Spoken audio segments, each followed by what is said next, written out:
Well, forecasts for a slow start to the housing market next year could be the Christmas present many homeowners are hoping for, according to a new report by the Australia Institute. The research has found more Australians want property prices to fall than rise. To dig into the numbers, I'm joined by economist at the Australia Institute, Jack Thrower. Welcome, Jack. It's great to be here. Now, before we get stuck into the numbers, what was the objective of this research? What were you trying to find out exactly?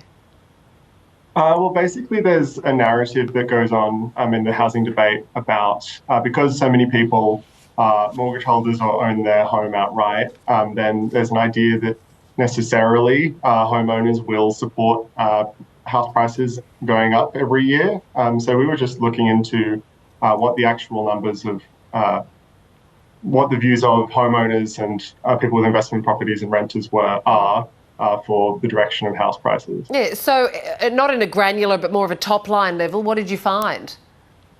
Well, our finding is that essentially about a third of Australians would like house prices to go down, about a third would like them to increase, and about a fifth want them to stay the same. So, and this applies as well. Less than half of homeowners, whether they're owning outright or mortgagors, want house prices to increase, and a majority of renters want house prices to go down. Yeah. It's interesting, isn't it, Jack? Because I look at those numbers, those wanting them to decrease 36%, they just edged out those that want them to increase at 33%, but it's line ball, if you like. Is it really, though, that surprising that the number who edged out were the ones wanting it to come down, given we've seen house prices escalate over the last years and decades indeed, which has led to being part of the problem with the housing crisis? So it's not particularly surprising, particularly it is within the margin of error, so they are, the decrease and increase are about the same. But the change, I guess, the important bit is that less than half of homeowners want house prices to go down. And presumably, we didn't poll this part of people's attitudes, but presumably that's because people know people who are locked out of the housing market. And the other thing that doesn't get mentioned as much is, unless you are an investor who a majority would like house prices to go up, if you're a homeowner and you only own your own home, if your house price goes up, then that can make you feel wealthier, but you will need to, at some point, if you ever want to move, you will need to sell your house and buy another house, which the price of has also gone up. Yeah. There's definitely two sides to that coin. Whereas if you're an investor, then there's less of that trade-off because it's simply an investment return that you're trying to get. Yeah, and also with principal place of residence tax comes in because you get the CGT with that, and investors don't. You looked into, and you touched on it just a moment ago, Jack, the renters. What did you find with what renters want here?